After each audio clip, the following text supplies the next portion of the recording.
और इसलिए जिनके दामन पर दागदार है वे आज एक साथ आने की कोशिश कर रहे हैं। जो एक दूसरे को पानी पी पी कर कोसते थे वे आज साथ आने के बहाने खोजने लगे हैं। उनको लगता है कि ऐसा करने से वे मोदी को डरा पाएंगे, मोदी को डिगा पाएंगे। देश के हर भ्रष्टाचारी को एक बात कान खोलकर सुन लेनी चाहिए। वो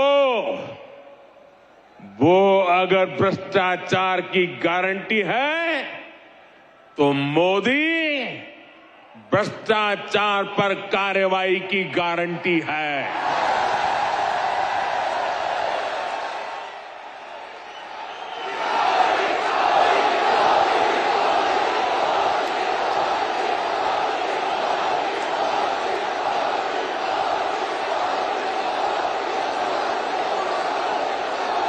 जिसने गलत किया है वो बचेगा नहीं।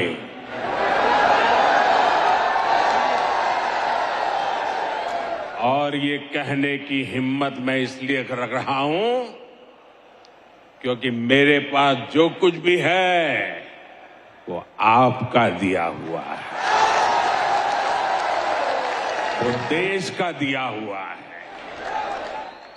ये लोग मेरे पीछे पड़ेंगे, मेरी कब्र खोदने की धमकी दे देंगे, मेरे खिलाफ साजिश रचेंगे, लेकिन उन्हें पता नहीं है जो डर जाए वो मोदी नहीं हो सकता। साथियों, कांग्रेस जितनी चाल चल ले, लेकिन छत्तीसगढ़ के लोगों को आगे ले जाने के संकल्प से मोदी पीछे नहीं हटेगा। मोदी गरीब का बेटा है, गरीब का दुख दर्द समझता है। मैं जानता हूं कि गांवों को सड़क से जोड़ने पर गरीब का कितना भला होता है। इसलिए हमने कांग्रेस सरकार से 2 गुने पैसे गांव की सड़कों को जोड़ने के लिए दिए। जब गांव गांव तक सड़क पहुंचेगी तो विकास भी तेजी से पहुंचेगा, रोजगार भी तेजी से पहुंचेगा। भाजपा सरकार आज कांग्रेस सरकार के मुकाबले नेशनल हाईवे पर, रेलवे पर कई गुना ज्यादा खर्च कर रही है। जब कनेक्टिविटी बढ़ती है, आना जाना आसान होता है, तो गरीब का जीवन भी तो आसान होता है। आपकी हर मुश्किल को कम करने के लिए भाजपा दिन रात मेहनत कर रही है। बीते 9 वर्षों में नक्सलवाद की समस्या से बाहर निकालने के हमारे प्रयासों का नतीजा भी आज देश देख रहा है। कुछ साल पहले तक देश में नक्सल प्रभावित जिलों की संख्या 126 के आसपास थी। अब इनकी संख्या घटकर 70 के आसपास रह गई है। भाई और बहनों, अपने कुशासन और भ्रष्टाचार के दाग को कांग्रेस अब झूठी गारंटियों से छिपाने की कोशिश कर रही है। आपको ऐसी झूठी गारंटियों से बहुत सतर्क और सावधान रहने की जरूरत है ये भाजपा है जो असली गारंटी देती है, जो वायदा करती है उसे पूरा करके भी दिखाती है। आयुष्मान भारत योजना के तहत छत्तीसगढ़ में 40 लाख गरीबों का मुफ्त इलाज हुआ है। ये है भाजपा की असली गारंटी। कोरोना के संकट काल में हमने छत्तीसगढ़ के लाखों परिवारों को मुफ्त राशन दिया, गरीब का चूल्हा बुझने नहीं दिया और आज भी मुफ्त राशन दिया जा रहा है। ये भाजपा की असली गारंटी है। पीएम फसल बीमा योजना से छत्तीसगढ़ के किसानों को 6,500 करोड़ रुपए मिल चुके हैं, उनके खाते में जमा हो चुके हैं। ये है भाजपा की असली गारंटी। पीएम किसान सम्मान निधि के 6,600 करोड़ रुपए से अधिक यहां के करीब 40 लाख किसानों को मिले हैं। ये है भाजपा की असली गारंटी।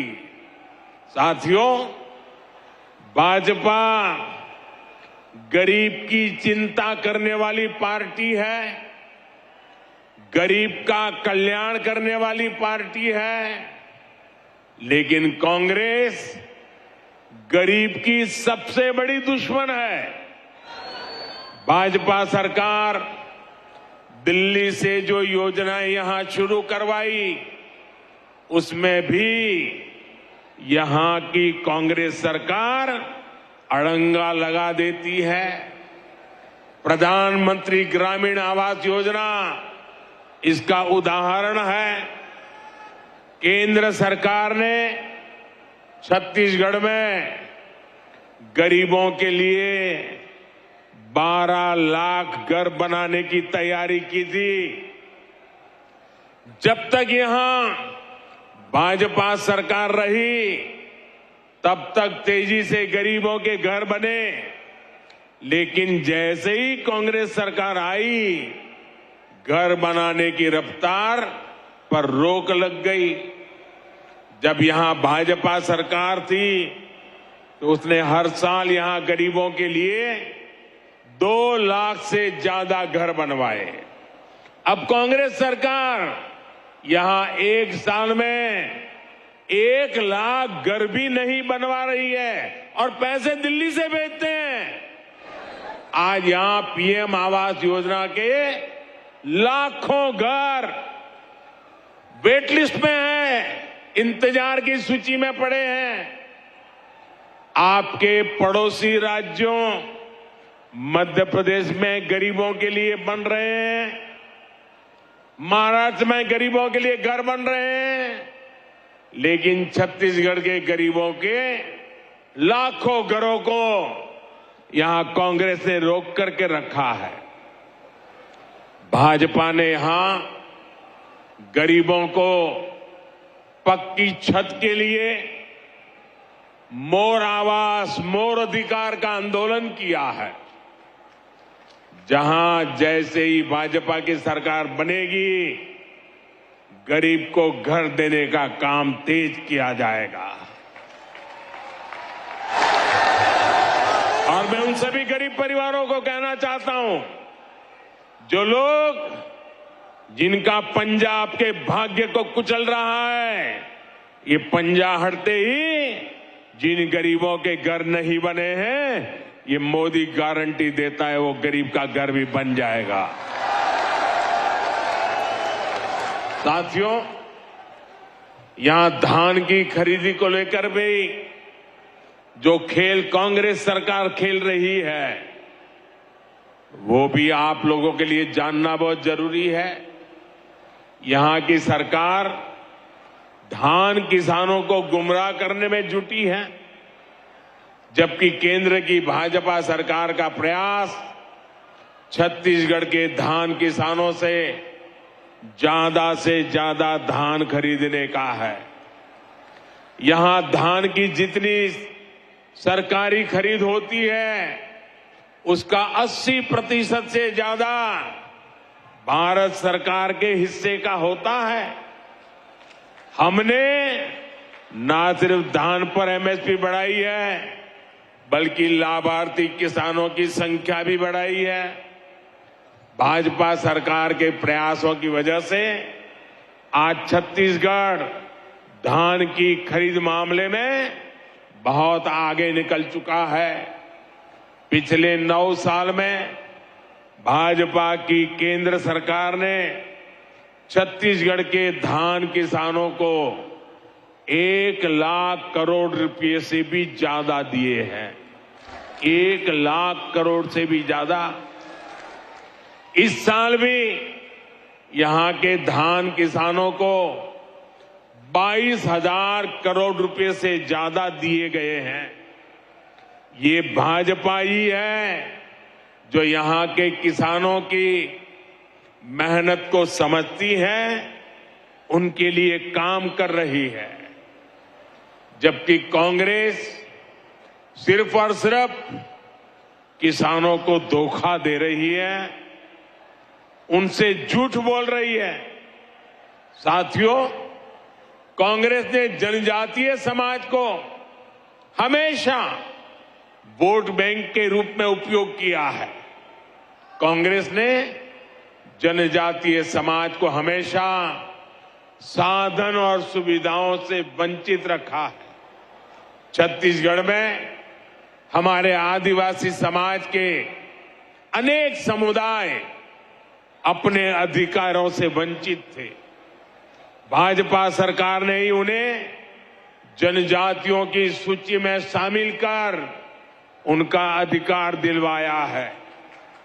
ये भाजपा सरकार है जिसने अलग आदिवासी कल्याण मंत्रालय बनाया था। ये भाजपा सरकार है जिसने आदिवासी बच्चों के लिए सैकड़ों नए एकलव्य मॉडल स्कूल खोले हैं। ये भाजपा सरकार है जिसने आदिवासी किसानों के लिए हजारों वंदन केंद्र खोले हैं। साथियों, ऐसे जिले जहां जाना मुश्किल है उन्हें दुर्गम बताकर, पिछड़ा बताकर कांग्रेस हाथ पर हाथ धरकर बैठ जाती है। यहां छत्तीसगढ़ में भी ऐसे कितने ही जिले हैं। भाजपा सरकार ने ऐसे जिलों के विकास को अपनी प्राथमिकता में रखा है। हमने इन्हें आकांक्षी जिला, एस्पिरेशनल डिस्ट्रिक्ट घोषित किया है। आज इन जिलों में विकास की एक नई गाथा लिखी जा रही है। बीजापुर हो, सुकमा हो, दंतेवाड़ा हो, सभी आकांक्षी जिले विकास के पैरामीटर्स में अच्छा काम कर सके, इसके लिए भारत सरकार भरपूर मदद कर रही है। भाइयों और बहनों, अभी कुछ दिन पहले ही सिकल सेल एनीमिया को लेकर एक बहुत बड़े अभियान की शुरुआत की गई है। इसके तहत देश को सिकल सेल बीमारी से मुक्त करने का लक्ष्य रखा गया है। ये बीमारी सबसे अधिक हमारे जनजातीय समुदाय को प्रभावित करती रही है, लेकिन कांग्रेस को कभी आदिवासी समाज की समस्या की याद नहीं आई। अब जाकर इसमें आदिवासी समाज को मुक्त करने के लिए राष्ट्रीय मिशन की शुरुआत हुई है। अब सिकल सेल एनीमिया के मरीजों के लिए ब्लड बैंक खोले जा रहे हैं। बोन मैरो ट्रांसप्लांट की सुविधा बढ़ाई जा रही है। हम देश भर में इसकी स्क्रीनिंग की सुविधा बढ़ा रहे हैं ताकि पीढ़ी दर पीढ़ी इसे फैलने से रोका जा सके। भाइयों और बहनों, कांग्रेस की सरकारों ने आदिवासी सेनानियों का भी हमेशा अपमान किया, उपेक्षा की। भाजपा सरकार ने पहली बार भगवान बिरसा मुंडा के जन्म दिवस को जनजातीय गौरव दिवस घोषित किया है। हम दूसरे आदिवासी सेनानियों के नाम देश भर में स्मारक बनवा रहे हैं। रानी दुर्गावती के शौर्य को नमन करते हुए अनेक महत्वपूर्ण स्थानों को उनका नाम दिया गया है। भाजपा सरकार इस साल 5 अक्टूबर से एक साल पूरा रानी दुर्गावती की 500वीं जयंती पर बहुत बड़ा आयोजन भी करने जा रही है। ऐसे सेवा कार्यों के कारण ही आज भाजपा आदिवासियों की, पिछड़ों की, दलितों की, गरीबों की पहली पसंद है। ऐसे काम के कारण ही आज छत्तीसगढ़ में भाजपा के पक्ष में माहौल बना हुआ है। जनता ठान चुकी है कि इस बार के चुनाव में कांग्रेस की भ्रष्ट सरकार को बाहर का रास्ता दिखाया जाएगा। बदलवो बदलवो बदलवो बदलवो ये दारी कांग्रेस के सरकार ला बदलवो। एक बार फिर आप सभी का इतनी बड़ी संख्या में यहां आने के लिए मैं आपका आभार व्यक्त करता हूं। मेरे साथ पूरे जोर से बोलिए, भारत माता की, भारत माता की, भारत माता की। बहुत बहुत धन्यवाद। बदलबो बदलबो ए दारी कांग्रेस के सरकार ला बदलबो, यह आह्वान के साथ भारत मां के रतन बेटा माननीय प्रधानमंत्री जी के उद्बोधन के बाद मैं स्थानीय सांसद आदरणीय सुनील सोनी जी से आग्रह करता हूं कि सभी का आभार प्रदर्शन करें। सभी दोनों हाथ उठाकर बोलेंगे, नरेंद्र मोदी जिंदाबाद। आज हम सबको खुशी है, हम सबको गर्व है।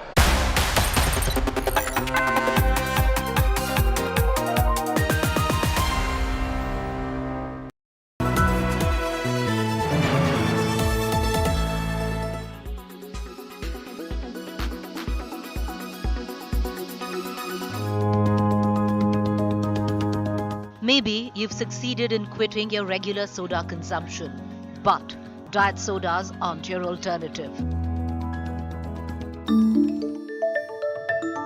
According to some research, your brain responds to artificial sweeteners in a manner similar to how it responds to sugary sweets.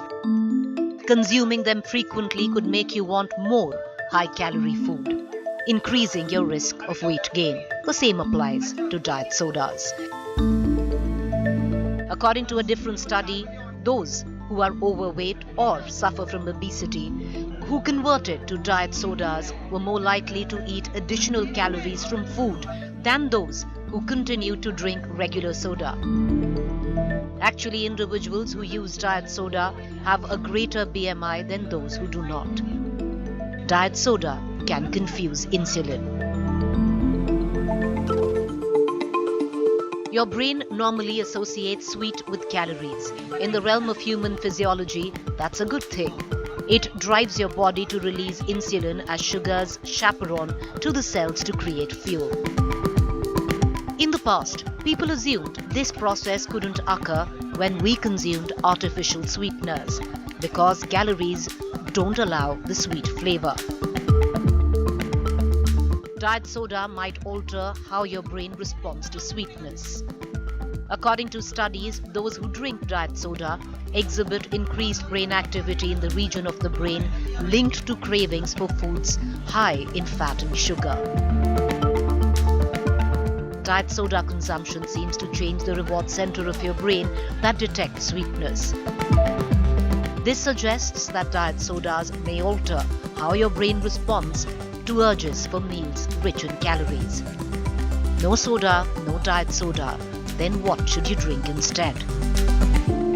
Any diet drinks are actually not a great thing to have. I would stick to natural stuff, lemonade, sugarcane juice, which is actually better than a diet drink, or coconut water, or fruit infused waters. They're also sweet, but it's just that, you know, we are not able to cut down the taste of sugar, and we want something which tastes fizzy and sweet, but actually we are mocking our bodies and completely spoiling our gut health by having diet drinks. Diet sodas have long been promoted by beverage companies as a healthy alternative to their full sugar drinks, although this is not true medically. With Kshitija Gosavi, Bureau Report, India Today.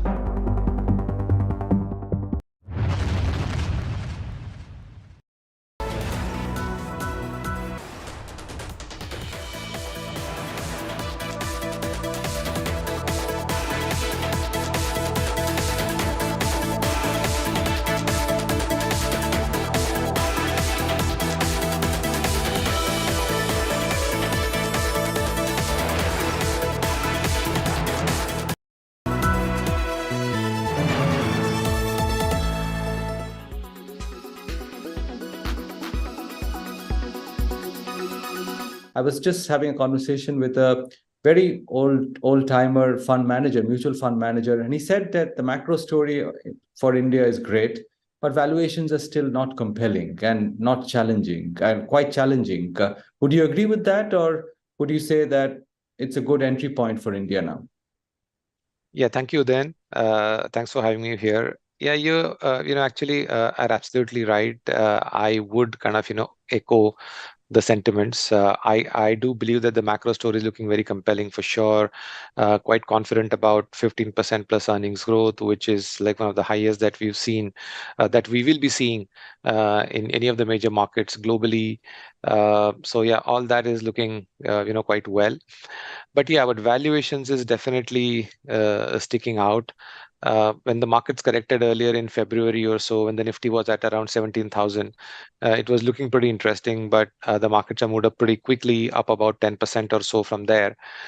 And yes, many stocks and sectors are looking expensive at this point in time. Yeah. You know, there is a fear in certain quarters in the market that during the course of this year, we'll get another spike in volatility, and you may even get the market back to the kind of levels which you found interesting. Do you expect something like that? I know it cannot be predicted, events cannot be predicted, but is it a likelihood in your eyes? I think the event that will probably create volatility in the Indian markets will probably have to be a global event or an international event.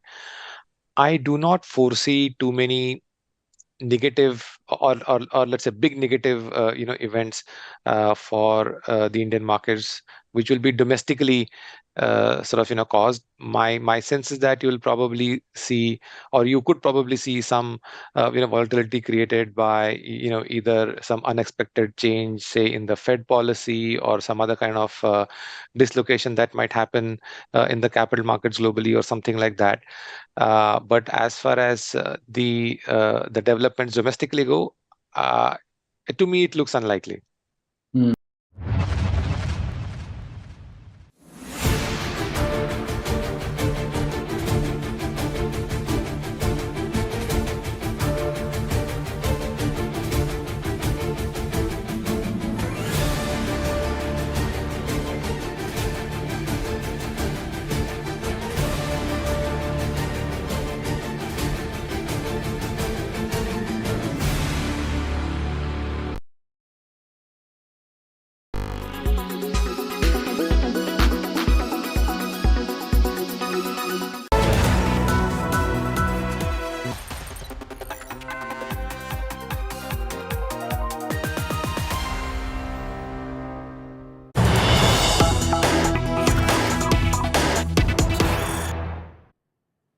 All right, let me cut across to some big news coming in. 1984 anti-Sikh riots, charge sheet against Jagdish Titler. CBI tells the court clear-cut case is being made out against Titler. the court now to pass order on cognizance on the 19th of July. The court says will take time to go through voluminous records. The lawyer for the victims' families says the victims have been waiting for at least 39 years for justice. Earlier closures were filed by CBI. It has taken 39 years for CBI to get on the right track. In fact, this is Jagdish, as we see that the court now says that they will take time to go through these voluminous records for now. In fact, the 1984 anti-Sikh riots charge sheet against Jagdish Titler, CBI tells the court that there's a clear-cut case that's made out against Titler. The court, though, to pass an order on cognizance on the 19th of July. And the court there saying that this is going to take a little time as there are several records that they've got to run through, voluminous records that they've got to really peruse, and only then will a judgment be given. The lawyer for the victims' family says the victims have been waiting for at least 39 years for justice. In fact, Jagdish Titler, as he's known to be the accused in the riot, the 1984 Sikh riots, as the CBI now taking up this matter as well. The CBI tells very clearly that there is a case quite strong against Jagdish Titler.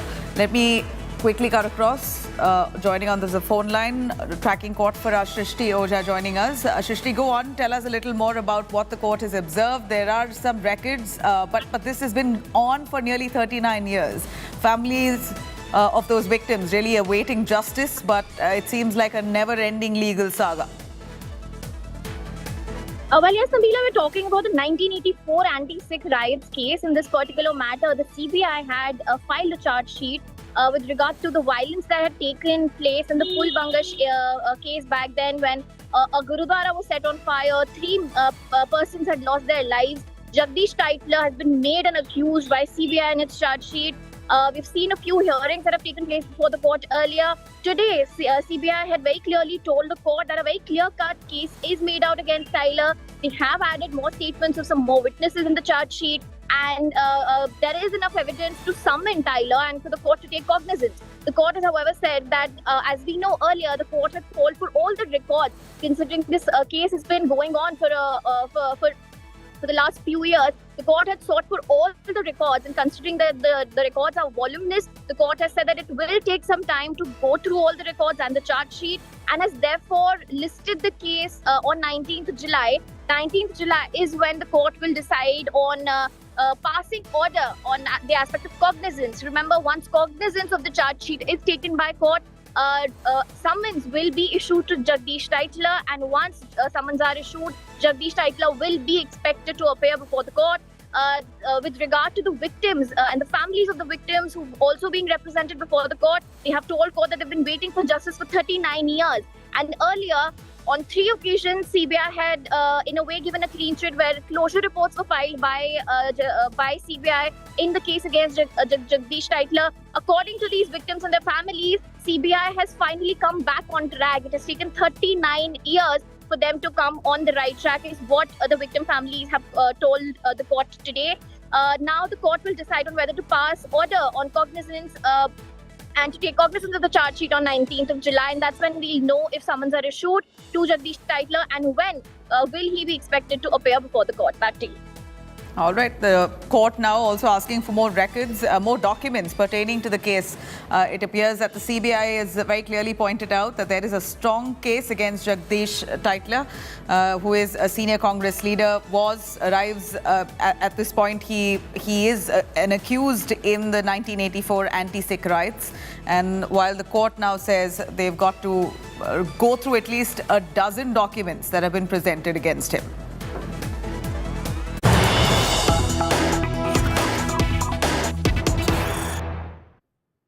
All right, let me cut across to this big news coming in. A fire at Falaknuma Express train has been reported to caught fire. It's caught fire just moments ago, and those are the visuals that's just coming in. 3 coaches have caught fire near Pagadipalli, Telangana. Initial details say that there's no casualties. All passengers are said to be safe. They've been deboarded.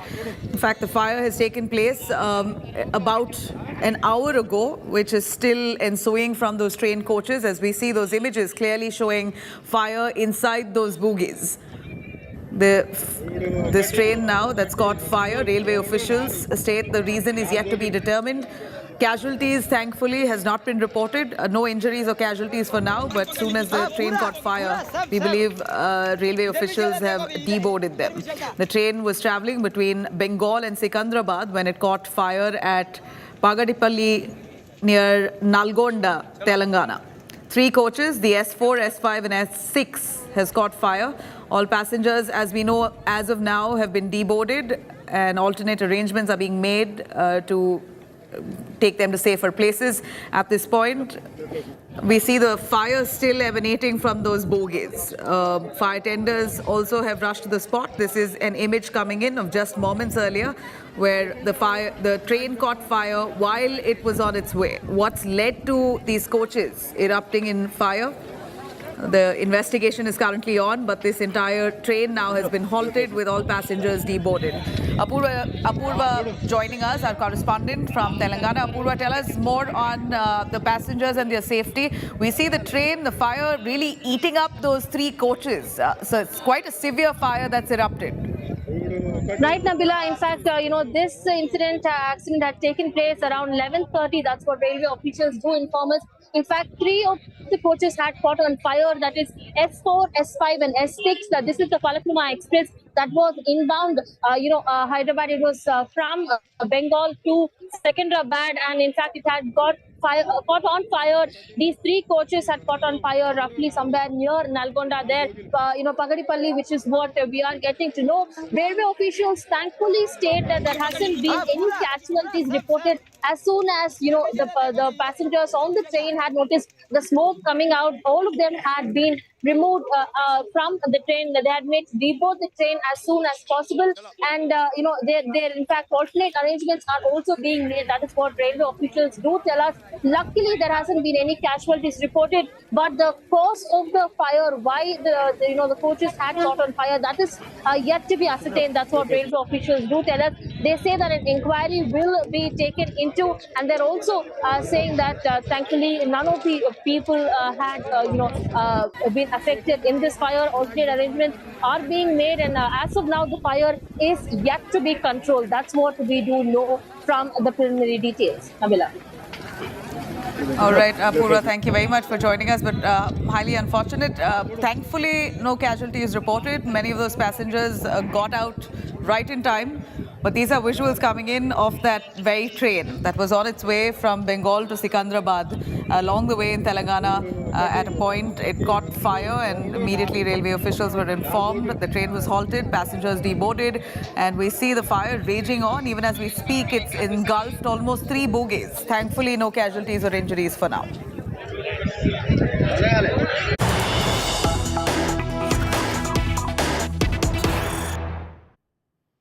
All right, some big news coming in here. ISRO is all set for Chandrayaan-3 launch vehicle. The electrical tests have been completed. People have been invited to witness this historic launch at Sri Harikota.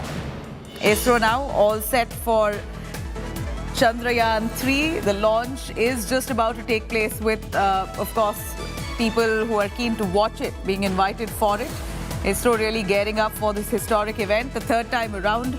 This is the 3rd lunar mission that ISRO has announced, Chandrayaan-3. It will be launched in just a little while.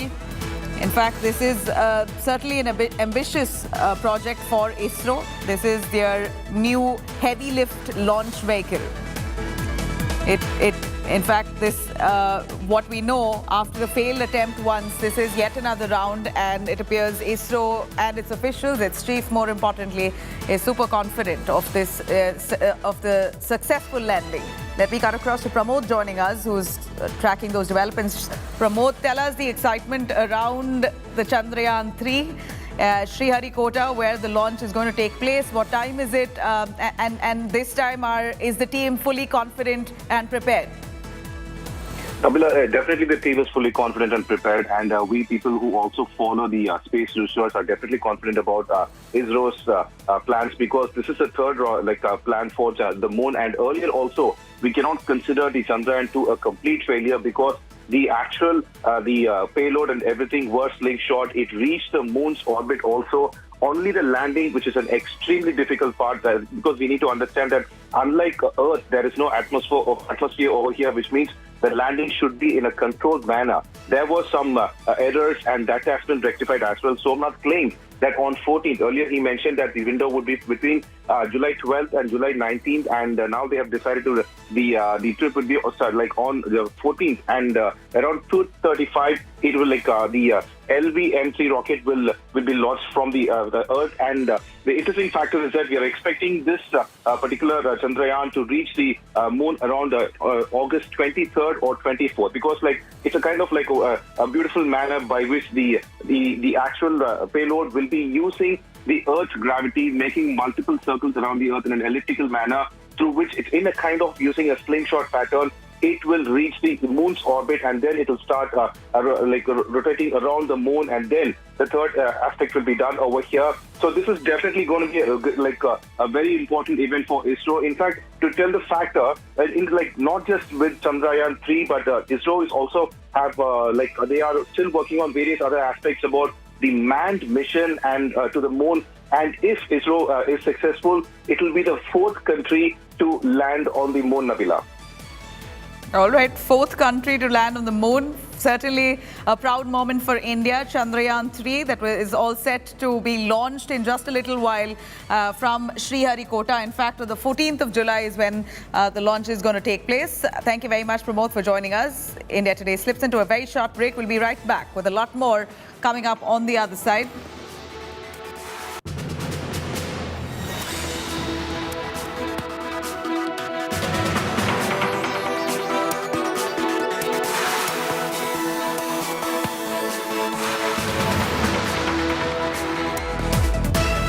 So some big news coming in at the moment.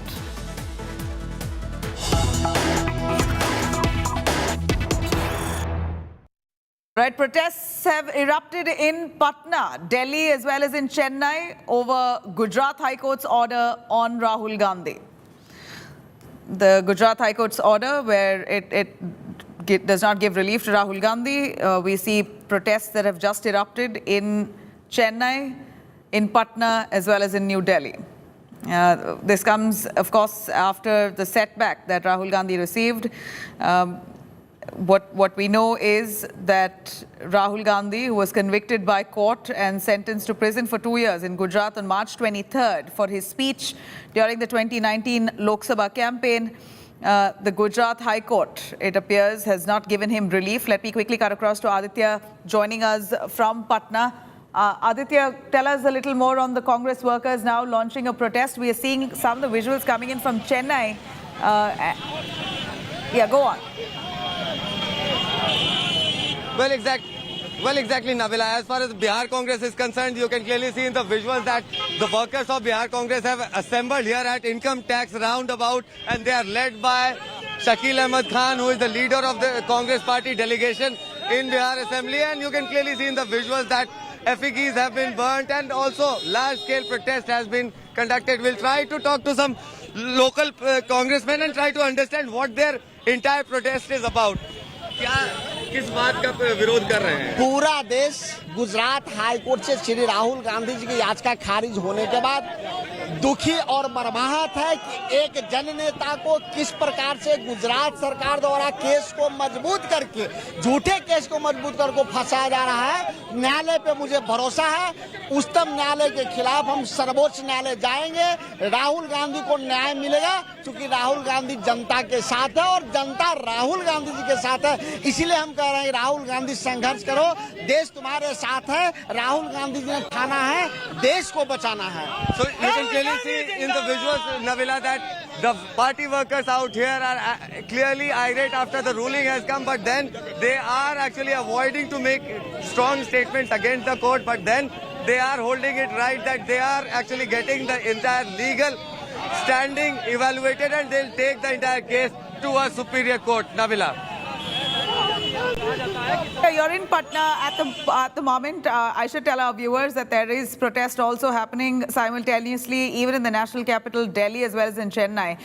We know that the Gujarat High Court now has refused to grant a stay on Rahul Gandhi's conviction, 2 years jail term that was announced in a criminal defamation case, resulting in the loss of his parliament membership as well.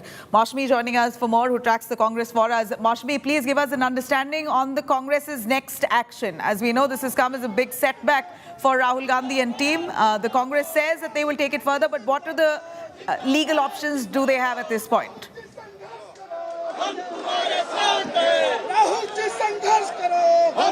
Before we discuss the legal options, Nabila, you can see that in the ambience, there's a lot of sloganeering that's happening here, and youth Congress workers here holding flags of the Congress party with the picture of Rahul Gandhi right there. This is the AICC headquarters that you're seeing, slogans and a lot of support pouring in for Rahul Gandhi there. Srinivas is right here, and Srinivas, this is a long legal battle. आप लोग इस लड़ाई को आगे कैसे ले जाएंगे, क्योंकि एक तरफ तो लीगल लड़ाई है, दूसरी तरफ पॉलिटिकल लड़ाई है। नहीं, जो कानून तौर पे जो लड़ाई लड़ना है तो वो हम लड़ाई लड़ेंगे, जारी रखेंगे।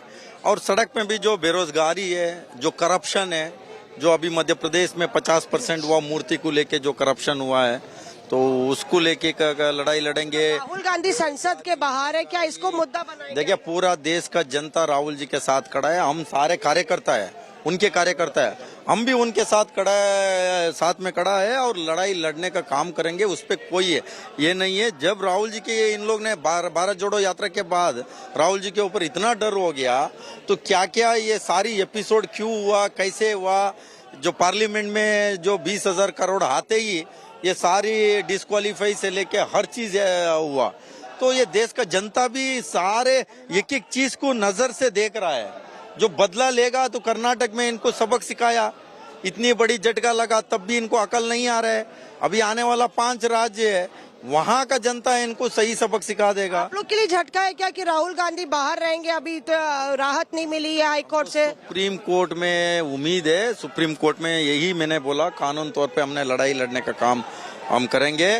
तो वो लोग पहले करप्शन के बारे में बात कर रहा है, तो आज छत्तीसगढ़ में जो भी करप्शन को लेके बात किया, मध्य प्रदेश में 70,000 करोड़ का बात किया एनसीपी को लेके, 4 दिन के बाद एनसीपी को आपके अंदर ही मिला लिया है।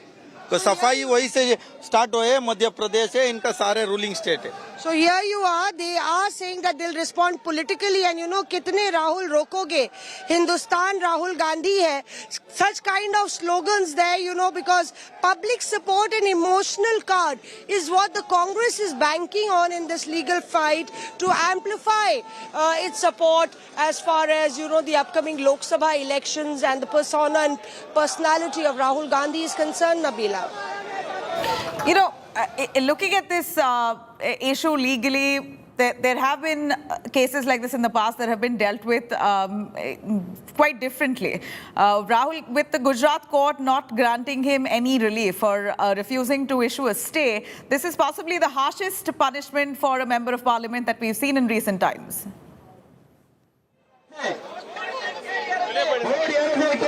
Sorry, repeat your question, please. There's a lot of noise here. Mashmi, if you can hear me. All right, Could you please repeat quickly your question? There's a lot of noise here. I'm sorry. Mashmi, stay with us. I'm going to quickly cut across to Shilpa, who's also joining us from Chennai. In fact, protests have also erupted in Chennai even as we speak. Shilpa, bring us some of those visuals there and get us voices. We want to hear from the people of the Congress there. What exactly do they want? It's now an issue, a matter in court. The court will deal with it. A protest is not going to solve this or fast-track this. Well, yes, Nabila, we are currently reporting from outside the Chennai Egmore railway station. That is where the Congress party leaders, the Tamil Nadu unit, of course, is staging a protest against the disqualification of Rahul Gandhi. They're, of course, expressing disappointment with respect to the order that has come in from the Gujarat High Court, dismissing the Rahul Gandhi's appeal, and which means that he will continue to be a disqualified member of the Lok Sabha. And the Congress here, of course, is protesting, saying that the disqualification of Rahul Gandhi only reflects the anti-democratic and fascist tendencies of the BJP government. The initial idea was, of course, to do a rail roko, but the police, of course, have stopped the Congress leaders from entering the railway station, and they are currently, raising slogans, and they are currently being taken into preventive custody. I'm just going to try and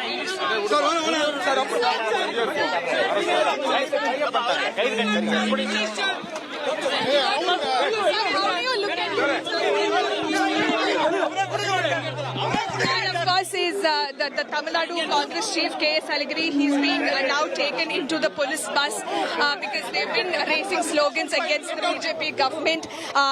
Several cadres of the Congress party had gathered here demanding justice, and now of course the Congress will approach the Supreme Court.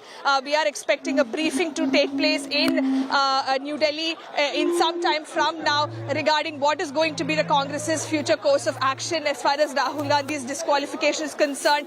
But nevertheless, protests are breaking out across the country. Several state units of the Congress party now extending support and solidarity to their leader, and also slamming the BJP government for what they call is a political witch hunt and a deliberate attempt to silence the voice of opposition in the country. Can you bring us some voices? Could you speak to some of those protesters there? We want to hear their emotion.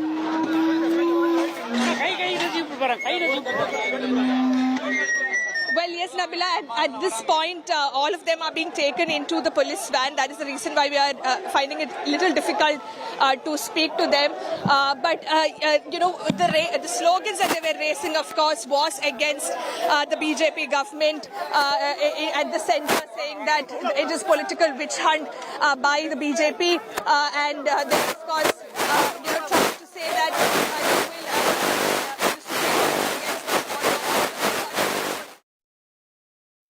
We're going to quickly cut across to Maushmi. These are visuals coming in from Chennai. Maushmi is also joining us right from the national capital. Maushmi, over to you if you are with us and could hear me now.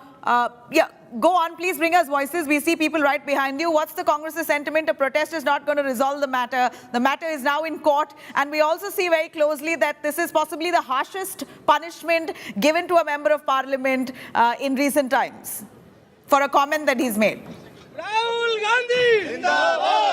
So, Nabila, it's clear if you see that earlier the courts, when they pronounced the verdict and refused to stay the entire conviction, we never saw such crowd at the Congress office, because earlier I saw that the lower courts, when they in fact stayed the conviction, it was actually completely deserted. But Congress, in fact, so the Congress, in fact, they're not stopping their slogans. Of course, the Congress workers are quite agitated about the way the verdict has come about. And Anil Chaudhary and Avinash Pandey both are joining us, and we'll try and take their Deepak Babaria, sorry for that, sir, joining us, and we'll take their reaction. Deepak साहब, किस तरह से आप देखते हैं, क्योंकि क्या राज्य इकाइयां भी प्रोटेस्ट करेंगी? हम इस बार ही देख रहे हैं कि तमाम कांग्रेस कार्यकर्ता बाहर हैं। राहुल गांधी जी ने ये देश के गरीबों की आवाज बन रहे हैं। ये देश के जो है नफरतवादी जितनी भी ताकत है उसके सामने वो मोहब्बत की लड़ाई लड़ रहे हैं। वो ये देश के गरीब SC ST के लोगों के लिए लड़ाई लड़ रहे हैं। ये देश के मजदूरों और किसानों के लिए लड़ाई लड़ रहे हैं, और ये देश के हर युवा और महिला के अधिकारों के लिए भी जो लड़ाई लड़ रहे हैं, उसको रोकने के लिए ये सोची समझी साजिश के तहत पूरे हिंदुस्तान में ये प्रक्रिया चल रही है। उनको रोकने की कोशिश हो रही है, तो इकाइयों में भी आवाज को रोकने की जो कोशिश हो रही है उसका डट के विरोध किया जाएगा। उसके सामने बड़ा संघर्ष होगा। तो एक तो कोर्ट में लड़ाई लड़ी जा रही है, तो क्या सड़क पर भी अब आप लोग उतरने वाले हैं इसको लेकर? उसके लिए जो प्रकार की लड़ाई लड़ना है वो तो राहुल जी लड़ रहे हैं, कांग्रेस पार्टी लड़ रही है, और आगे भी उसको और तेज करेंगे।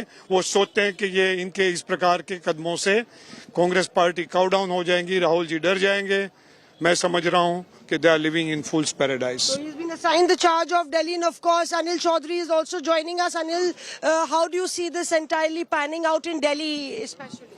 देखिए, केवल ये दिल्ली की बात नहीं, ये मुद्दा पूरे देश के लिए है और मुद्दा इसलिए है कि राहुल जी, याद होगा, आप लगातार इस मुल्क के इस तानाशाही शासक से सवाल पूछते हैं कि ये मुल्क देश के लोगों के लिए चलेगा, लोगों से चलेगा या चंद उद्योगपतियों से चलेगा। लेकिन विडंबना है कि इस देश का जो शासक है वो मात्र चंद अपने मित्रों के लिए इस मुल्क के अंदर नीतियां लेकर के आते हैं। वो नीतियां जन विरोधी, किसान विरोधी, युवा विरोधी, रोजगार विरोधी है। तो स्वाभाविक राहुल गांधी आवाज उठाएंगे।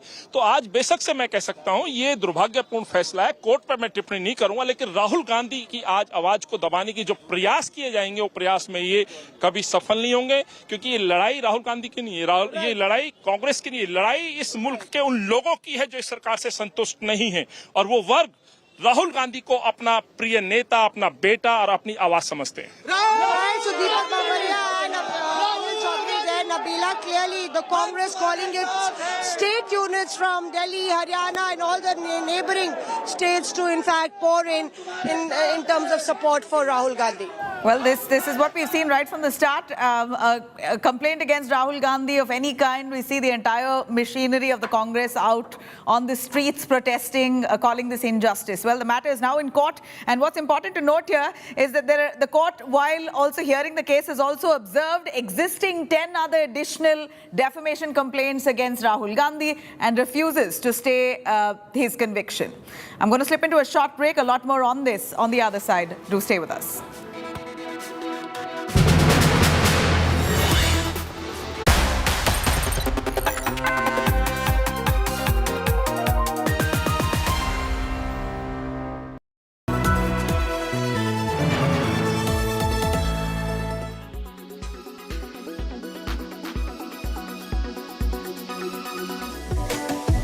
Stevia, an artificial sweetener, is a plant derivative.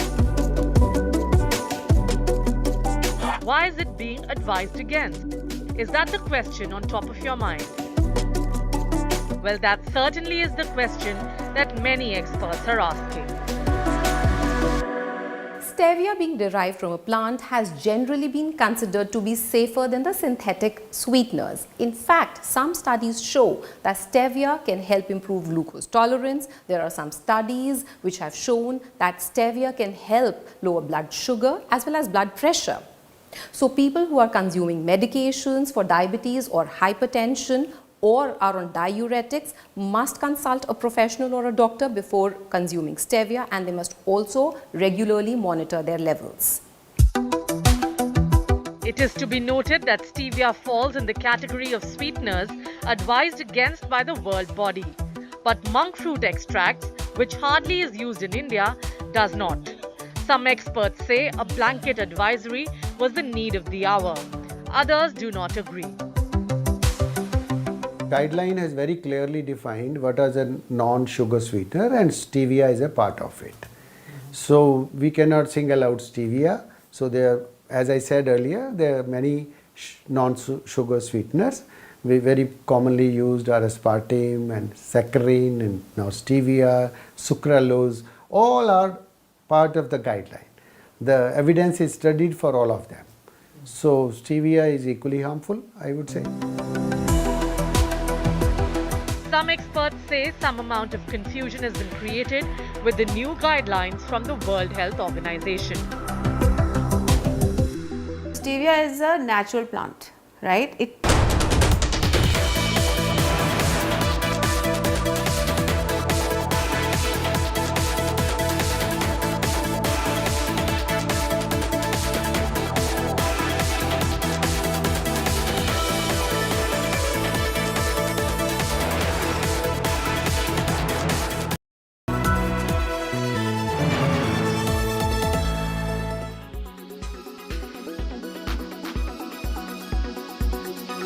iPad.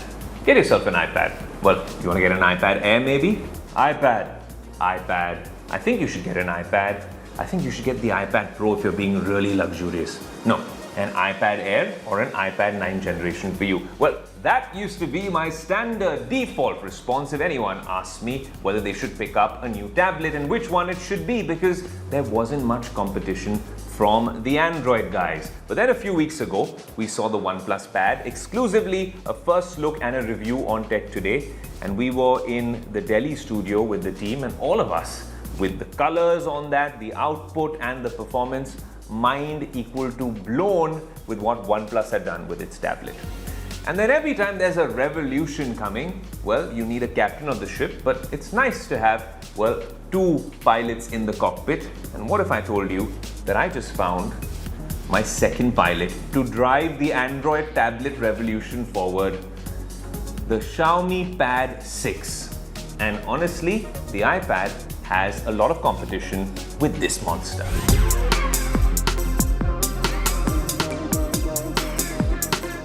Look, taking on the iPad is not an easy task. When it comes to software, iPad OS is spot on. Can it get better? Maybe become more like Mac OS? That's a pipe dream. Android has a long way to go, but that's nothing to blame the Android tablet guys. It's Google that needs to work on that. From the hardware side, that's where companies like Xiaomi and OnePlus can come in. And yes, the OnePlus Pad look good, but this particular device looks like a Xiaomi 13 Pro from the outside with this camera module. It has a 13 megapixel shooter. In terms of design, yes, it's an 11-inch screen. I'll tell you a little bit more about the display. You have a speaker setup here and then down here as well. Of course, it comes with Dolby Vision and Dolby Atmos support in a tablet, which I'm telling you now comes at a very attractive price.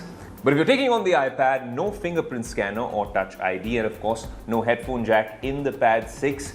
But when we're talking about this particular sort of form factor, what's really good now, and we're going to come to the display, is that they've given you a camera here in landscape mode. So if you placed it on a keyboard, which is an add-on accessory with this particular device, then when you are looking at the camera or at your subject during a Zoom call, you're not looking away from them, as opposed to on the iPad, I always end up looking a little weird and wonky in terms of my line of sight or vision. With this particular device, the display is something we must talk about. Yes, it's an LCD display, but it is capable of a lot. But since we're talking about this particular layout, yes, it comes with an LCD display. It's not an AMOLED, but with Dolby Vision and Dolby Atmos support at this price point, watching content on it is almost comparable to an iPad Air. Co-powered by The World Comes Together at Sharda University.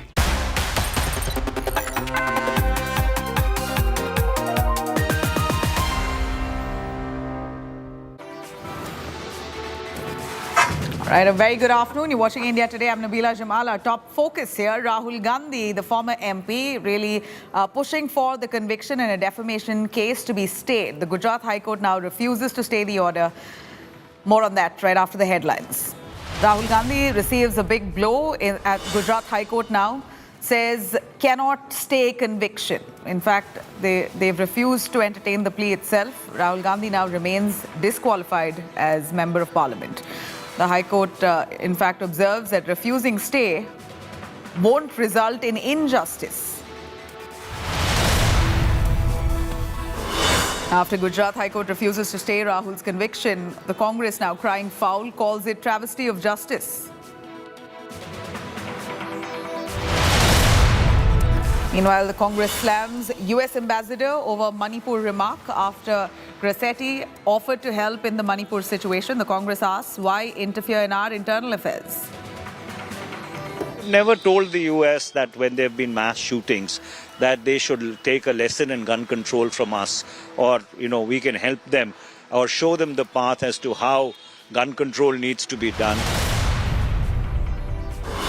US condemns attack on Indian consulate. US congressman says hold attackers accountable. Asserts can't incite violence in the name of free speech.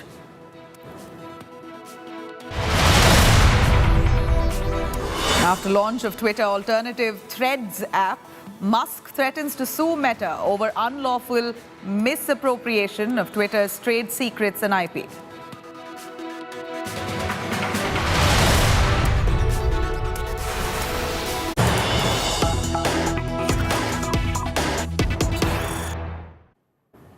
All right, in the big news coming in from Telangana, the BRS, KCR's party BRS, all set to boycott Prime Minister Narendra Modi's event in Telangana. KTR now slamming Prime Minister, says promises yet to be fulfilled. He says tribal university a promise that the Prime Minister made is yet to be fulfilled. What was done for the country so far, what promises were made, has not been fulfilled. Really, what has the BJP done in the country so far? This is the question that KTR asks. KCR's son, the Chief Minister's son, and the Minister himself. KTR pointing fingers at the Modi government, saying all promises that have been made have fallen flat in the last 9 years. He says, what exactly has the BJP done for the country, really? BRS now to boycott Prime Minister Modi's event upcoming in Telangana. Listen in. All right, we are cutting across to our reporter joining us live, Apurva, for more on that. Apurva, tell us more on KTR's comment.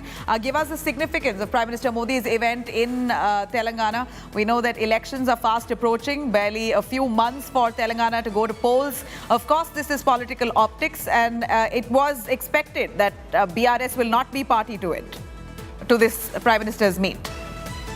There's strong statements coming in there from BRS IT Minister KTR. In fact, he's also gone on to state that there have been several funds and requests that are still pending for the, the center to accept funds that are pending to come into the state from the center, and all of this, be it the Bayaram plant that is yet to be, set up, or several other things that the state government here has been time and again requesting for the center for granting of funds. All of them have been lacking on behalf of the center, and this is why, he also goes on to question, with what face does Prime Minister Modi come here into Telangana when all of these funds are yet to be approved and issued by the center? That's what he's given. Strong message coming in there from KTR. He goes on to state it, despite time and again, the state government, they're requesting for the allocation of funds for the state, for the development. The center has failed to do so, which is why the BRS government will not be there present during the function that is scheduled to take place, inauguration ceremonies that are scheduled to take place there when Prime Minister Narendra Modi arrives into Warangal in just 1 day, July 8th. He is expected to arrive here, where he will opening over 6 crores worth of projects there for the state of Telangana, saying that they will be boycotting this event. KTR has given a strong statement where he says that there hasn't been any kind of help from the center, despite several reminders and requests that have been put forth by the state and the state government, and that is why the BRS government, which is the ruling party here in Telangana, will be boycotting this event. Remember, recently as well, we saw KTR there visiting Delhi itself, where he had spoken with several senior leaders, including that of Amit Shah, Mansukh Pandey, and several others, where he had talked about issuing and releasing all funds here for the development here in the state. And he says that despite all of these reminders and meetings that had scheduled in the state, the center has failed in its response to the state government. That's what he said, and also reiterated strongly that the state government and the BRS will not be welcoming Prime Minister Narendra Modi. We've seen this time and again where the BRS ever, whenever there is a Prime Minister Narendra Modi's programs or schedule here in Telangana, the state government is, Chief Minister Chandrasekhar Rao does not, welcome Prime Minister Narendra Modi there. We've seen only... All right, so we clearly see that the BRS has now decided to fully boycott it. Prime Minister Modi on the July 8th will be arriving into Warangal, Telangana, where he's going to be launching off at least projects worth 6,100 crores. The BJP really pushing right ahead of elections in Telangana. But this is the Prime Minister's event on the 8th of July, which BRS has refused to take part in, despite it being infrastructure projects for the very state of Telangana. They claim, what really has Modi done for the development of this country? This is what KTR questions.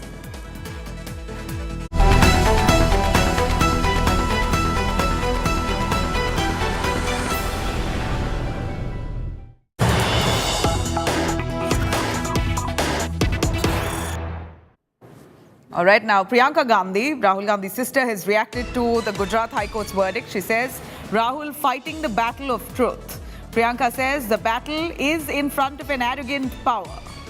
Arrogant power suppressing the truth. This is words of Priyanka Gandhi as she has reacted to Rahul Gandhi's conviction that the Gujarat High Court has refused to stay. She says Rahul Gandhi's fight is for the truth. And clearly, with the developments here with the Gujarat High Court, it appears that this is what Rahul Gandhi's fight now has come in the face of suppressing power or arrogant power. Arrogant power suppressing truth. He is fighting for the truth while verdicts like this is only trying to suppress the truth, and this is the arrogant power speaking in the form of the Gujarat High Court's verdict. This is more or less the words that she said. Priyanka Gandhi's first reaction right after Rahul Gandhi received quite a blowback, in fact a setback rather, with the High Court now in Gujarat deciding not to stay the plea, asking... All right, Amit Bharadwaj joining us for more on that. Amit, give us more on Priyanka Gandhi's reaction. Nabila, this was expected that several Congress leaders will be extending support to Rahul Gandhi the way he has received setback from the Gujarat High Court. And Priyanka Gandhi has shared Ramdhari Singh Dinkar's poem on Twitter, Samar Shesh Hai, which means the battle is remaining, the battle will continue. And has also said that this onslaught on Rahul Gandhi, the way he is being targeted, is because he is speaking truth and because he is fighting people's right, and that is why this arrogant government is acting against him. These are the words of Congress General Secretary as well as Rahul Gandhi's sister, Priyanka Gandhi Vadra. And a few moments from now, around 1:30, it is expected that there will be a press conference at the AICC headquarters where the senior leaders and the legal expert of the party, are expected to brief the media on the technicalities of the order and on as to whether... I'm going to quickly cut across to BJP's Ravi Shankar Prasad speaking on this very issue. Rahul Gandhi's no relief for him at the Gujarat High Court. सामने उपस्थित हुआ हूं party की ओर से। राहुल गांधी ने 2019 के चुनाव में एक टिप्पणी की थी कि सारे चोरों के सरनेम मोदी क्यों होते हैं। आपको पता है कि मोदी सरनेम अधिकांश पिछड़े और अति पिछड़ी जातियों का होता है देश भर में, और ये घोर रूप से आपत्तिजनक टिप्पणी थी। कायदे के मुताबिक उनको माफी मांगना चाहिए था, स्लिप ऑफ टंग हो गया, लेकिन माफी मांगना तो उनकी फितरत में नहीं है। लोअर कोर्ट ने उनको 2 साल की सजा दी, उसके खिलाफ वो सेशन कोर्ट गए। सेशन कोर्ट ने उनको बेल तो दे दिया, लेकिन कन्विक्शन को स्टे नहीं किया। और आपका कन्विक्शन स्टे नहीं होता तो आप 2 साल की सजा है तो आप सदन के सदस्य नहीं रह सकते, और बाद में वो कार्रवाई हुई आप जानते हैं। इसके खिलाफ वो गुजरात हाई कोर्ट गए, और गुजरात हाई कोर्ट में अभी उनकी कोशिश यही थी कि हमारा जो कन्विक्शन हुआ है उसको स्टे किया जाए। ट्रायल कोर्ट के फैसले के खिलाफ मेरिट पर उनका मामला सेशन कोर्ट में पेंडिंग है, ये थोड़ा समझना बहुत जरूरी है।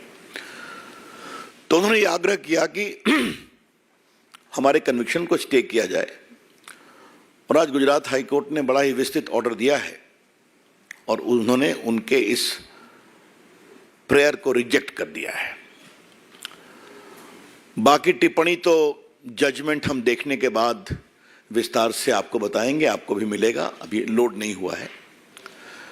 लेकिन जो वहां जानकारी मिली है, कोर्ट ने कहा है इनके खिलाफ लगभग 10 मामले चल रहे हैं, इसलिए कोई रीजनेबल ग्राउंड नहीं है स्टे करने का। जहां तक डिफेमेशन का सवाल है, Rahul Gandhi is a habitual offender. मानहानि के मामले में राहुल गांधी आदतन अपराधी हैं, और यह बात हम बहुत जिम्मेवारी के साथ कहना चाहते हैं। अगर आप उनके पूरे देखें राजनीतिक टिप्पणियों को, तो विदेश में जाके वो भारत के लोकतंत्र का अपमान करते हैं, डिफेम करते हैं, भारत की संस्थाओं का डिफेमेशन करते हैं, चाहे वो इलेक्शन कमीशन हो। अब तो मीडिया को भी डिफेम करते हैं कि आप बिके हुए हैं। और सबसे तो उसका रोचक पक्ष ये हमें मालूम हुआ कि उनकी जो प्रेस थी, एक तथाकथित कांग्रेस का समर्थित पत्रकार को उन्होंने भाजपा का कार्यकर्ता बता दिया।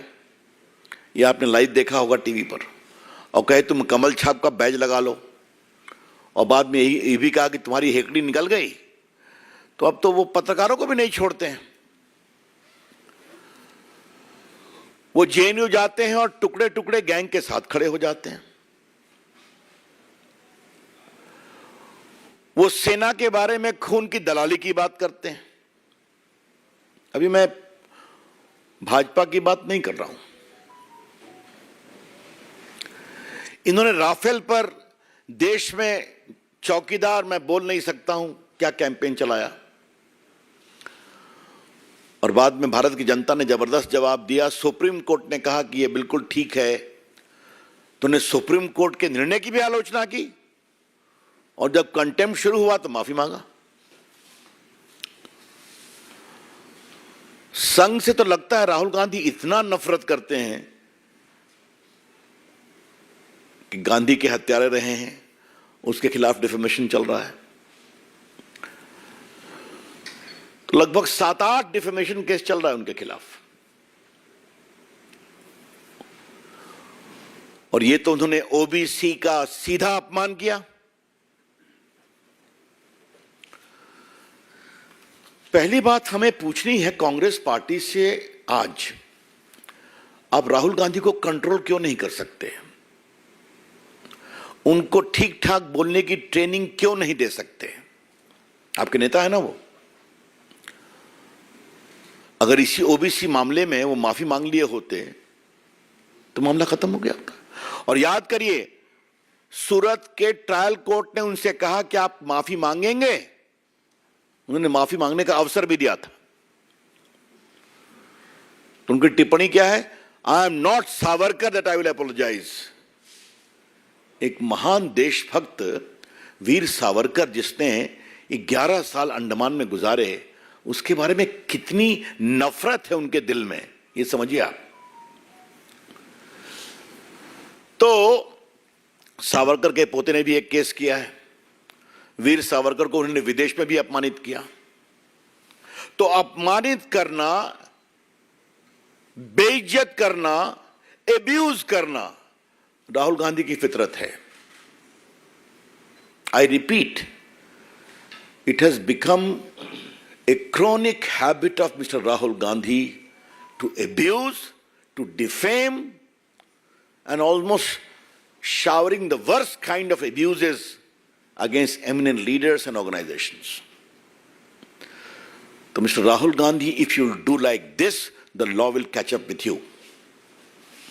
राहुल गांधी, अगर आप इस तरह के ये बात को समझेंगे कि लोगों को अपमानित करना आपका अधिकार है, तो कानून का भी अधिकार है कि आपको पकड़ा जाए, और जो आपके अपमान से पीड़ित होता है उसको भी अधिकार है कि वो अपने सम्मान की रक्षा के लिए न्याय का सहारा ले।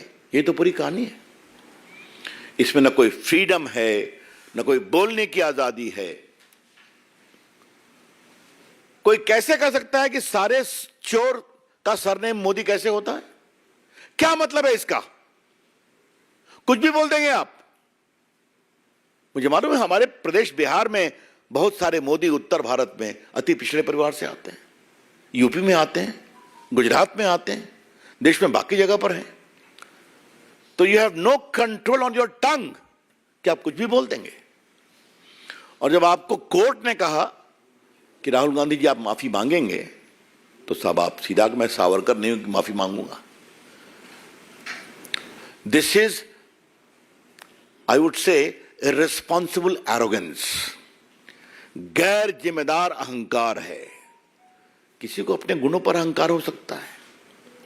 राहुल गांधी में तो मैं तो एक ही अहंकार का भाव देखता हूं कि मैं खानदान में पैदा हुए हैं और उसी की कमाई उनको मिलती भी है। ठीक है भाई, इसके अलावा आप सबको एब्यूज करेंगे, अहंकार दिखाएंगे। मैं कई बार इस मंच से कह चुका हूं कि राहुल गांधी होमवर्क नहीं करते हैं। हम नहीं करते हैं, चले जाते हैं जेएनयू में टुकड़े टुकड़े गैंग के पास, उनके पक्ष में खड़े हो जाते हैं। बाकी तो मैंने सब उनके गिनाया ही। तो आज का निर्णय गुजरात हाई कोर्ट का स्वागत योग्य है।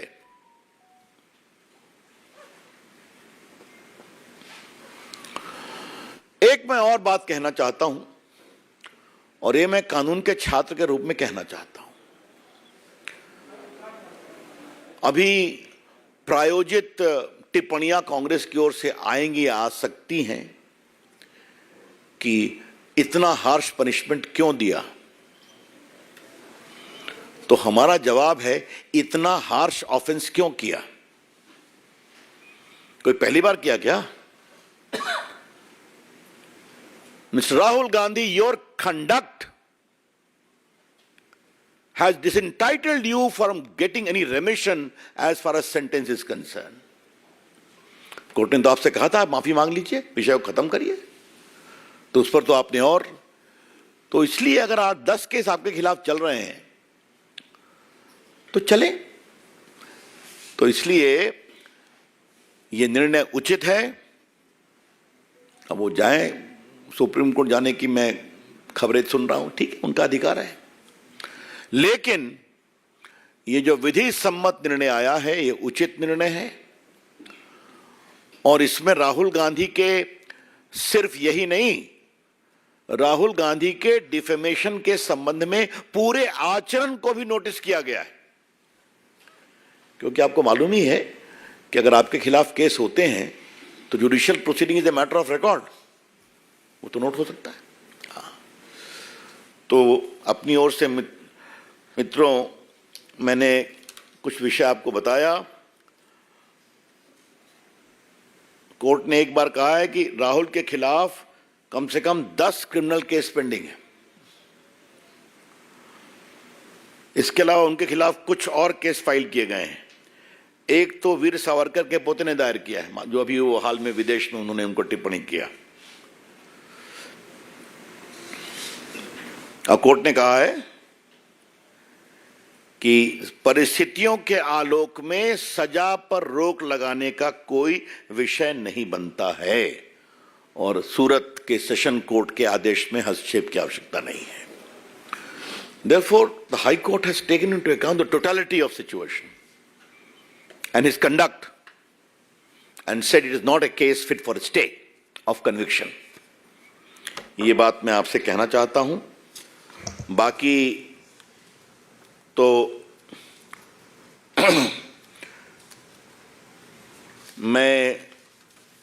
मेरे पास सारी सूची हमारे संजय जी ने उपस्थित कराई है कि कितना कितना इन्होंने विषय रखा है,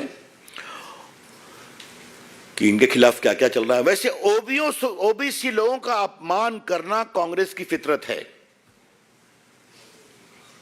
The BJP would like to assert very emphatically that not giving due to the OBC is a part of the DNA of Congress party. अभी जो OBC का कॉन्स्टिट्यूशनल कमीशन बन रहा था, उस पर भी टीका टिप्पणी की गई थी, आपको मालूम ही है। नरेंद्र मोदी की सरकार है जिसने OBC के पूरे समाज के लिए, जैसे एसटी का कमीशन कॉन्स्टिट्यूशनल बॉडी है, जैसे एससी का कमीशन कॉन्स्टिट्यूशनल बॉडी है, उसी प्रकार से ओबीसी के कमीशन को भी संवैधानिक मान्यता दी थी। और बाकी जिस तरह से ओबीसी के बारे में अन्य काम किए गए, उसकी चर्चा आपसे हम करते रहते हैं, करेंगे आगे। लेकिन कांग्रेस पार्टी का इन सबों में असहयोग रहा है। तो यह भी जानना बहुत जरूरी है कि उनका अहंकार, उनका लोगों की बेइज्जती करने की उनकी फितरत, लोगों को अपमानित करने की उनकी चाहत, और मैं कानून से ऊपर हूं क्योंकि मैं गांधी परिवार का, ये अहंकार, ये समस्या का कारण है। तो मिस्टर राहुल गांधी, कानून ने अपना काम किया आपके बारे में। मिस्टर राहुल गांधी, कानून has caught up with you. Face the consequences. एक बात हम और कहना चाहेंगे, उसके बाद आपके प्रश्नों का हम लेंगे। राहुल गांधी जी जहां से लड़ते हैं, जब हार जाते हैं तो उसकी आलोचना शुरू कर देते हैं। आजकल अमेठी पर बोलना शुरू कर दिया उन्होंने। यूपी पर तो और योगी जी पर तो ऐसा ऐसा बोला है कि मेरे पास शालीनता है थोड़ी, मेरे पास तो योगी जी के बारे में जो उन्होंने शब्दों का प्रयोग किया उसे मैं दोहरा नहीं सकता, सब रिकॉर्ड पर है। अब वायनाड भी वहां से बहिष्कृत हो गए कानून के द्वारा, तो वहां की आलोचना शुरू करेंगे। जो राहुल गांधी के मन भाए वो ठीक है, जो न मन भाए वो गड़बड़ है। All right, BJP's Ravi Shankar Prasad firing salvos at Rahul Gandhi and team for protests that they've launched over the Gujarat High Court's judgment. Slipping into a short break right after that, a lot more coming in on the Gujarat High Court refusing to stay Rahul Gandhi's conviction. Congress now crying foul, calls this travesty of justice. More importantly, the questions now arise, will Rahul Gandhi be able to contest 2024? Stay tuned.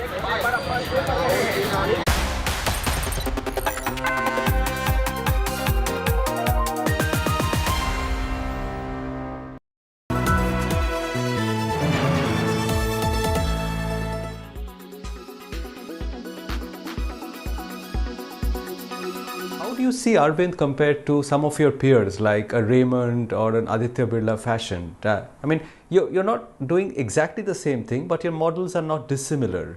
How do you see the advantages and disadvantages relative to some of your large peers? Then, I mean, all these companies you've talked about are great companies with unique strengths. I think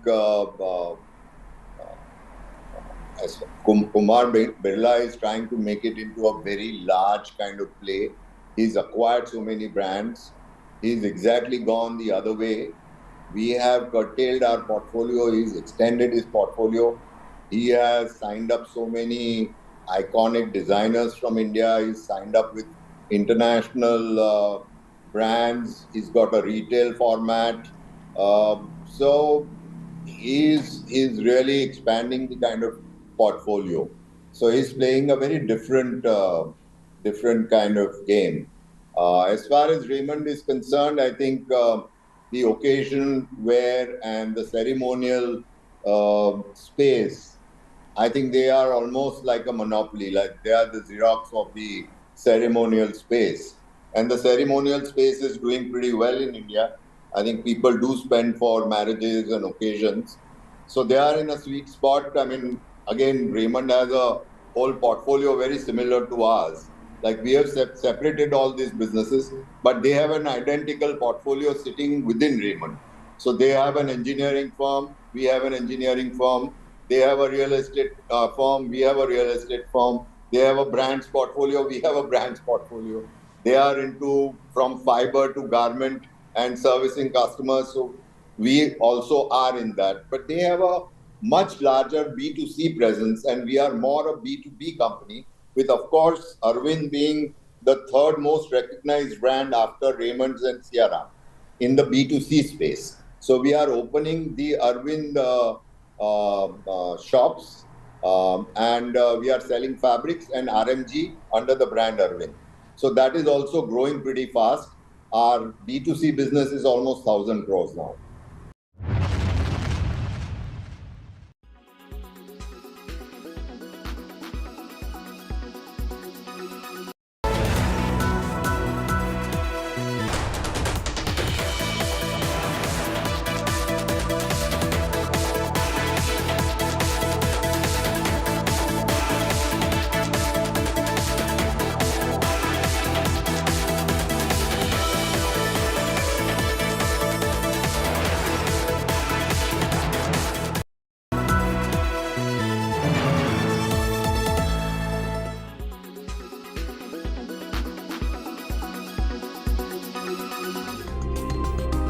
This, ladies and gentlemen, is a dystopic reality, and it is by any yardstick a growing epidemic.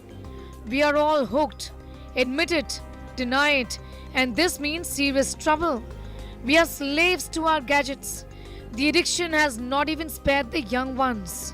During this pandemic, there was a shift in the routine life of everyone, and even for my child, when the online classes started, in this 2 years, the first year he was fine, but as and when the screen time got increased, so he started shifting the screens during the classes to see some gaming videos during the classes. I could see that like his craving for that, like asking for mobile, it became more.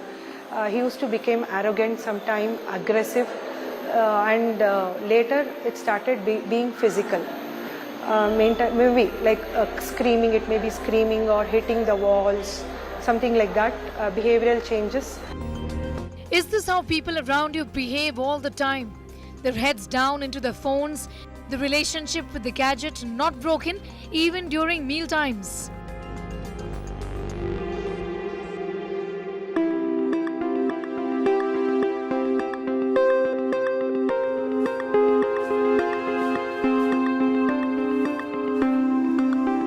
Well, does this happen to you often? Lost in the real world, only present in the virtual? Are you one of those people who can't do without your phones? You have a relationship only with your gadgets and your screens and not with your friends and family members.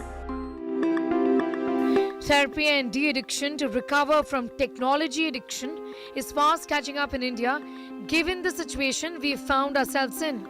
But what exactly is addiction to gadgets? A lot of this watching screen all the single time is just illuminating our brains quite a lot. You've seen a Christmas tree all lit up. Our brain has a lot of these neuropaths. So every time you see a stimulus, some neuropath gets lit up. And when we are watching screens, it's so stimulating. These games, these video games, these vlogs and these reels that are going on for every 1 minute, something keeps getting stimulated for you all. So a lot of neuropaths are getting lit. So if you see a brain scan of a child, it looks like a Christmas tree all lit up.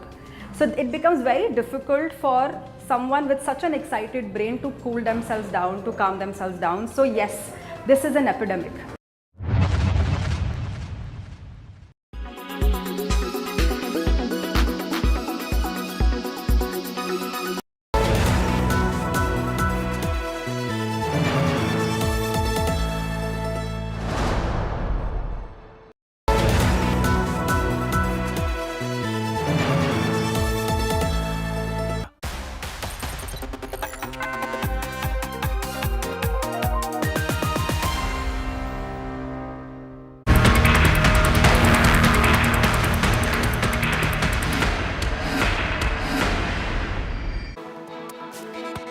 Cutting across to all the politics around Uniform Civil Code, Kerala Chief Minister Pinarayi Vijayan now accuses the Congress of sidestepping from taking a transparent and unambiguous position on the Uniform Civil Code.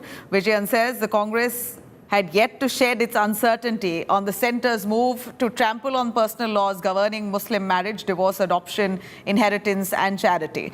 Meanwhile, Pasmanda Muslim leaders have now extended their support and said that they've said that they have urged the community people, their own community people, not to fall prey to the opposition's conspiracy to mislead their community like CAA. Betting for the UCC, the former Vice President of India, Venkaiah Naidu, has underscored that the country's progress towards social harmony, economic and gender justice, if at all India wants to see a better future on those lines, then delaying Uniform Civil Code will only hamper the country's growth.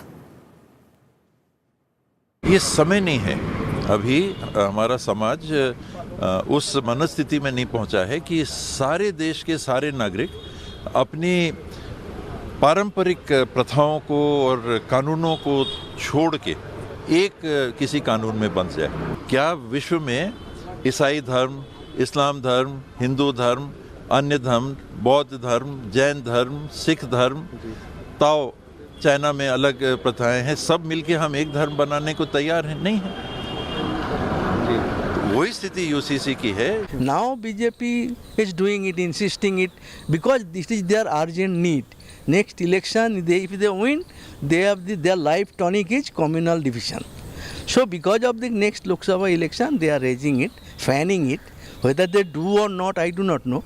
But campaign will go on to rouse the Hindus against Muslim.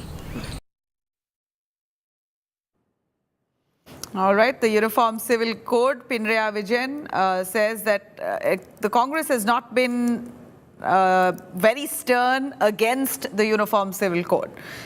He says, of course, Pinarayi Vijayan himself is not in support of it. The Chief Minister has asked whether Congress indeed has a clear stand on this or not. This is precisely Pinarayi Vijayan's question, saying that Congress is really trying to duck the issue, not really sternly standing against it.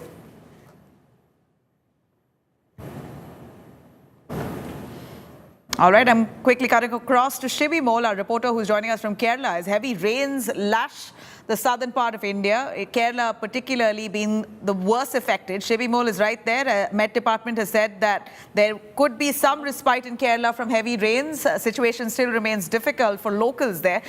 Shibi Mol, give us more. You're in Alapura. We see water levels have come down fairly from what it was last evening.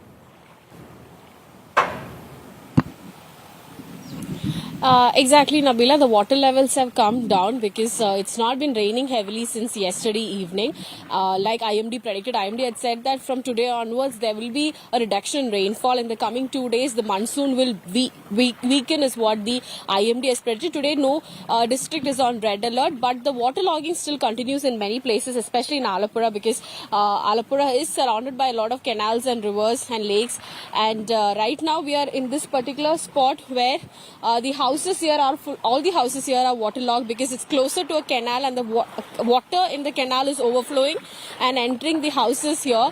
And you can see all these houses, these are in the low-lying areas, but still almost the first floor is underwater because Alapura received heavy rainfall till yesterday. Today morning it's not been raining much, but since till yesterday it was raining very heavily in central Kerala as well as northern Kerala.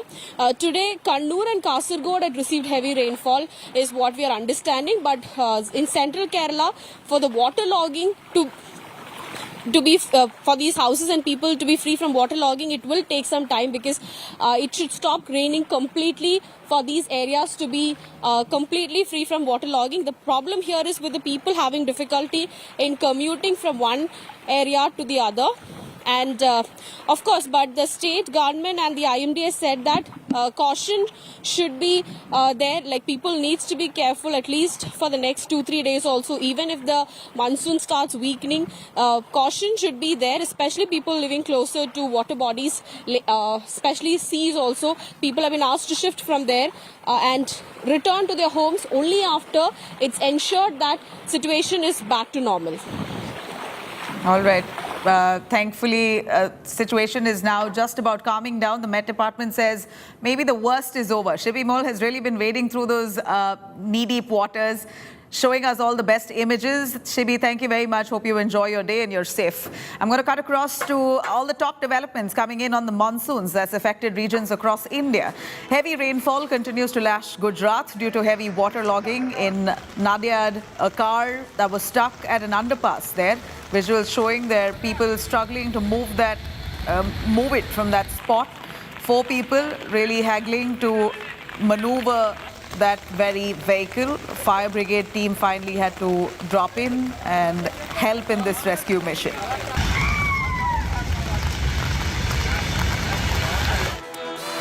After heavy rainfalls lashed Dehradun, the problem of waterlogging has risen in many areas. Places like Ghantaghar and Dharampur, Araghar as well, severely impacted by waterlogging. Several vehicles there were seen stuck in drains and open potholes.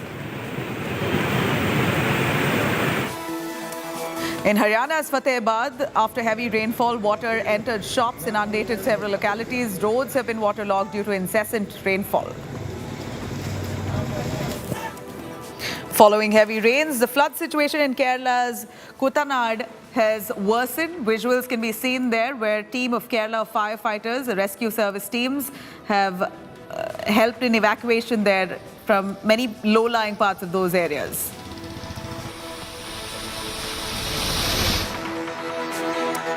All right, coming up on the other side of a short break after the launch of Twitter's alternative Threads app launched by Meta. Elon Musk now threatening to sue Meta over unlawful misappropriation of Twitter's trade secrets and IP. Stay with us.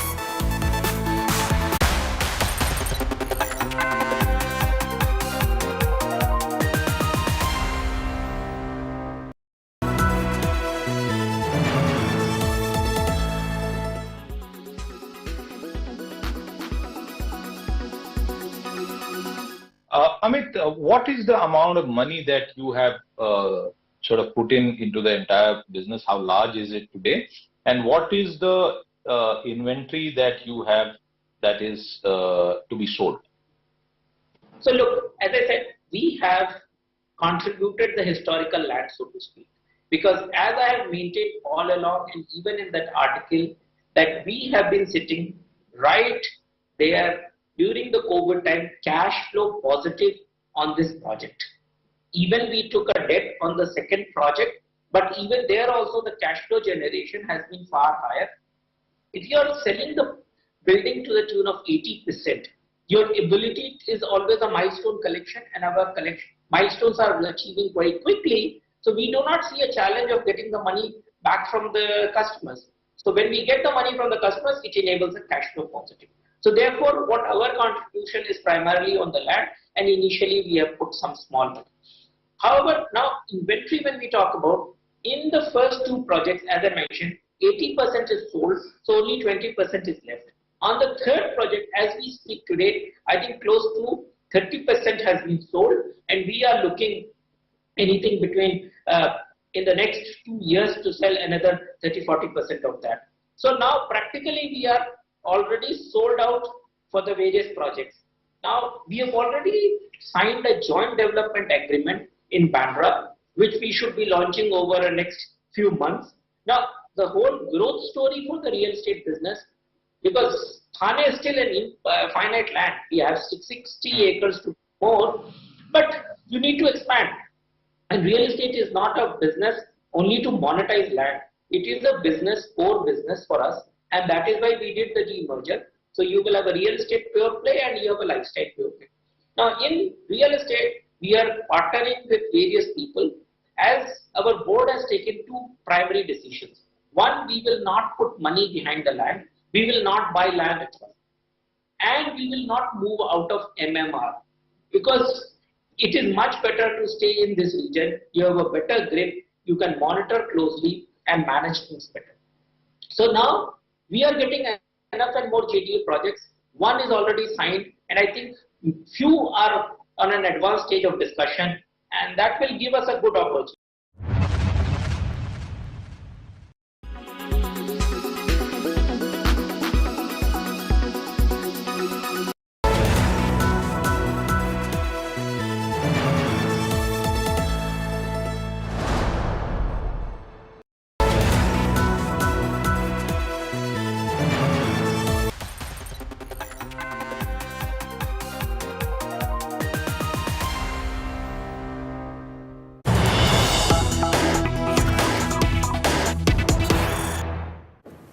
All right, big news now coming in from Maharashtra. Deputy Speaker of Maharashtra's Legislative Council, Neelam Gore from Uddhav Thackeray camp, will be joining the Shiv Sena in the presence of Chief Minister Eknath Shinde at the Chief Minister's office in Maharashtra Assembly in just a little while from now.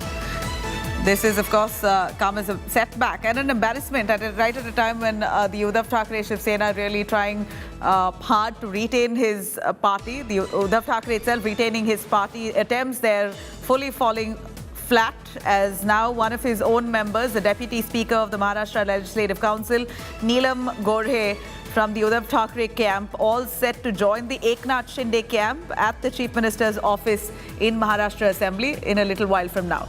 I'm going to quickly cut across. Ritvik Bhalekar joining us for more on that. Ritvik, go on, please tell us a little more on Neelam Gore, in fact, joining the Eknath Shinde camp right at a time when we see the NCP coup. There's some ruffles even in the story of Shiv Sena.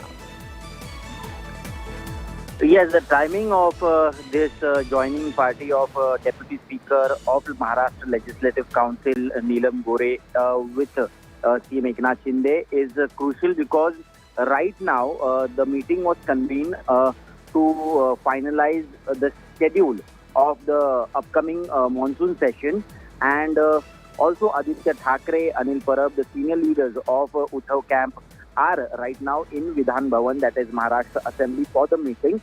And right after this meeting, it has been declared that Deputy Speaker who has been the loyalist of Uddhav Thackeray for several decades, is joining CM Eknath Shinde right now in Maharashtra Assembly's Shiv Sena legislative office.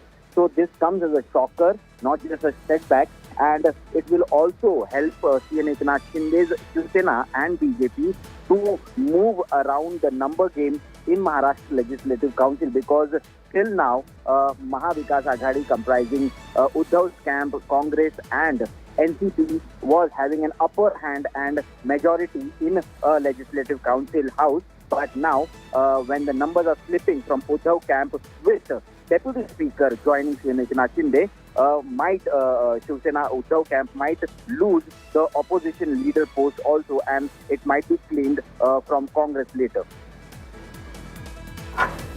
All right, thank you very much for joining us. Uddhav Thackeray camp member Neelam Gore now all set to join the Eknath Shinde camp right at a time when the optics playing out. NCP coup, we see Ajit Pawar breaking away and all those likening the situation to the Shiv Sena split.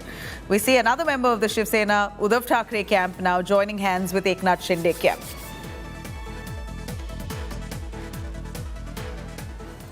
All right, cutting across now to the fight between Elon Musk and Zuckerberg. It appears now it's gone to business as well. It's seeped down to business. Elon Musk's Twitter is now threatening to sue Meta over the new app Meta has launched called Threads. In fact, Twitter has accused Mark Zuckerberg's Meta of poaching former employees to create a copycat version of the Twitter app called Threads. Twitter's legal team has now sent a letter to Mark Zuckerberg accusing the company of engaging in systematic, willful and unlawful misappropriation of Twitter's trade secrets and other intellectual properties. Musk has slammed Meta over Threads, saying competition is fine, but cheating is not. Although Meta is positioning Threads as an Instagram extension, it's very much a standalone platform with features copied almost directly from Twitter. Thread users now can publish a series of connected posts directly inspired by Twitter Threads. In fact, on Thursday, Mark Zuckerberg announced that Threads had already signed up at least 30 million users in barely the first day. Threads, a new app from Instagram, is here. Threads is for public conversation. We're hoping to bring some of what we've built for photos and videos on Instagram to Threads with text. Now the idea is that there's an amazing community on Instagram and wonderful creators. We want to create a space where they can engage in public conversations that is friendly and that is open. And so we're going to bring a lot of the good tools from Instagram to Threads. Things like hidden words and restrict, which allow you to shape the experience into something a little bit more friendly. Things like our community guidelines, and over time, more features around recommendations and trends.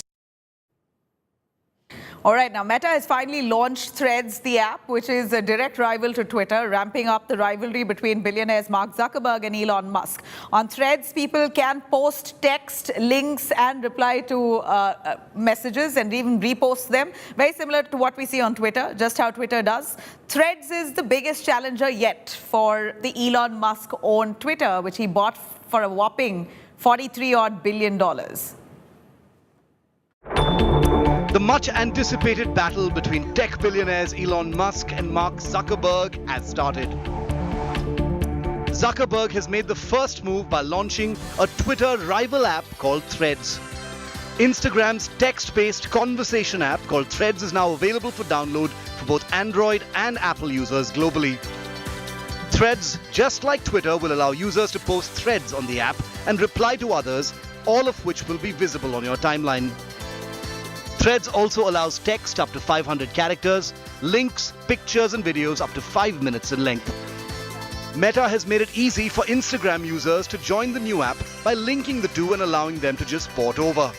They do not have to change their handles and will be able to follow the same people as they do on Instagram. After just a